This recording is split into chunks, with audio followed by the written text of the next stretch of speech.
All right, this is the fifth and final part of the macroeconomic review section. We're going to cover 46 through 56, and the rest of them you don't need to know for this AP test because they've cut down on material.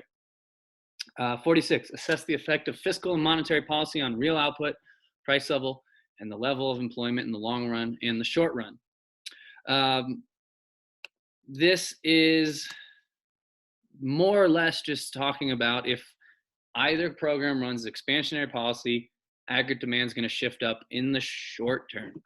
When aggregate demand shifts up in the short term, the price level goes up, production or real GDP goes up. When production, real GDP, unemployment goes down. That's in the short run. In the long run, the economy will self-correct. So after we go to this new spot, the short run aggregate supply will shift back to get you back to equilibrium or to where you started in a sense. And in the long run, we call this the monetary neutrality principle. In the long run, you can't affect unemployment or production. You can only cause inflation by running expansionary policies. 47 is this in more detail. Gain understanding how an economy responds to a short run shock and adjusts in the long run in the absence of any public policy actions. If no action is taken, let's pretend we're in a recession for all of these. Some shock happens and puts us into a recession. If nothing in a recession, unemployment goes up. If nothing's done, unemployment goes up. When unemployment goes up, nominal wages go down, right? Think about the unemployment situation right now. We're at close to 20% unemployment in the economy. There are a lot of people that would take any job available, which means employers have the power and can lower nominal wages. When nominal wages go down, again, this process would take a long time, but when nominal wages go down, the cost of production goes down because wages are an input into production. And when the cost of production goes down, the short run aggregate supply shifts right. So that's what would happen with no action. No action is the same as self-correcting, and no action is the same as in the long run. In the short run, the Fed, again, if we're in a recession, both of these are going to be expansionary policy. If the Fed runs expansionary policy, they are going to do something to the reserve. They will lower the reserve requirement, or they will lower the discount rate, or more often than not, they will buy bonds. All of these things will put money into banks, thereby increasing the money supply. When the money supply increases, this is shown in the money market, the interest rate goes down. When the interest rate goes down, interest-sensitive expenditures go up. The cost of borrowing goes up, so investment spending goes up, and consumer spending goes up. When both of these things happen, aggregate demand shifts up. When aggregate demand shifts up, unemployment goes down, price level goes up, GDP goes up. If you wanted to run the opposite, you would just simply switch the arrows on all of these things. Congress can do one of two things. They can lower taxes or increase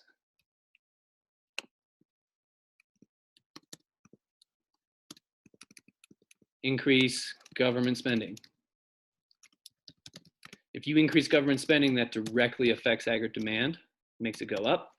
If you lower taxes, you increase disposable income. This part is really key on the AP test. For some reason, they're real sticklers on this. But when you increase disposable income, consumer spending goes up, which causes aggregate demand to go up. And that is how you get out of recession. Again, if you were in an inflationary time, you would just simply flip all the arrows on these same processes. 48, examine the effects of government deficit budget, including crowding out. Crowding out is super key to know, but in essence, what crowding out is when the government runs a deficit, they need to borrow money. Borrowing money is the same as demanding loanable funds.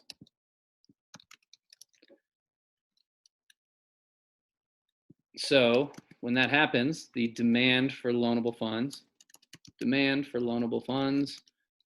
goes up.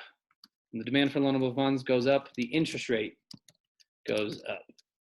When the interest rate goes up, the opposite of what happened in 47 Part 2 happens. When interest rate goes up, investment spending and consumer spending goes down, right? The cost of borrowing has just gone up, and we call this effect crowding out. 49, consider issues surrounding the size and burden of the national debt. Again, the size and burden of national debt, in the long run, if you keep running national debt, there is the chance, well, first, if you run a national debt, you have to pay this off later. More important, you have to pay interest on this. This interest then adds into your budget, which is going to add to further budget deficits until someone pays for this. So you pay interest on it.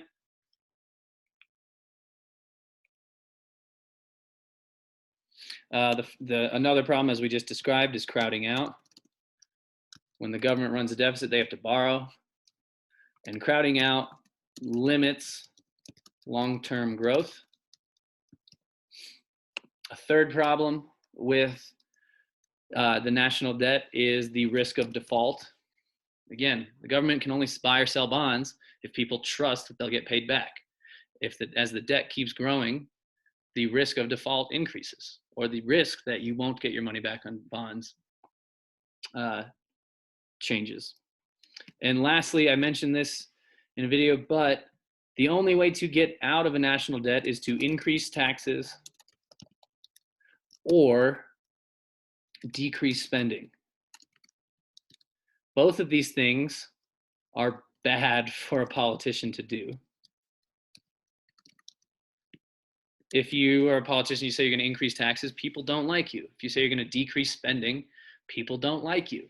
So politicians generally don't advocate for this, even though in the very long term, it could be good for the economy. Could be. Anyway, 50, gain an understanding of inflation, unemployment trade-offs using short run, long run Phillips curve. See the Phillips curve analysis video, but the Phillips curve is unemployment on the x-axis, inflation on the y. The short run Phillips curve shows the inverse relationship. If you fix inflation, unemployment probably gets worse. If you fix unemployment, inflation probably gets worse. The long run Phillips curve simply shows the natural rate of unemployment. See that video for further details. 51, show the cause of inflation on ADASMO. Demand pull means demand, aggregate demand shifts right. If the aggregate demand shifts right, this causes the price level to go up. We call this demand pull inflation. This is typically caused by increased government spending. Cost push is anything that shifts short-run aggregate supply left. Again, if that happens, the price level goes up. As we talked about in the tax section, this is another form of taxing. Even though the government might not tax you to spend this money, by causing the price level to go up, they cause the purchasing power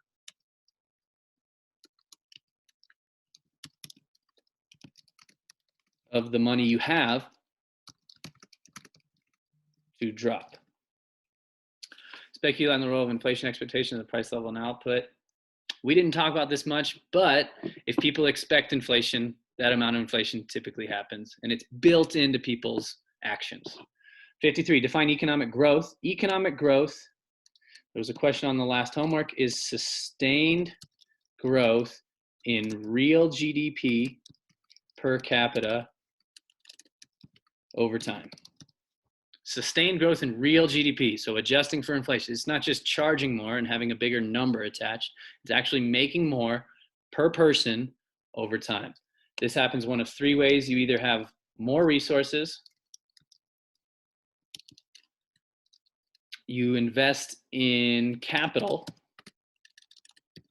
There's two kinds. There's physical capital, which are tools, or there's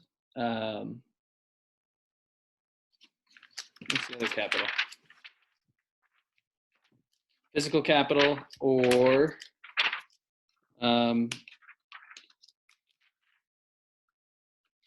human capital, which is education. So you can get more resources. You can invest in capital, either physical capital, which is giving more tools to your worker, or human capital, which is giving them better education, or you can develop new technology. Make more efficient use of the resources you have. So that's the role of productivity in raising real output. All three of these things raise the productivity of your workers and thereby allow you to increase the standard of living. How can public policy stimulate economic growth? Well, if public policies stimulate any one of these three things, if public policies incentivize companies to develop new technologies, or incentivize companies to give more tools to their employees, or incentivize people to go to school, all ways that you can stimulate economic growth. Last thing we have to talk about, somehow we lost 55. Use graphical and tabular analysis shows the benefit of employing comparative advantage.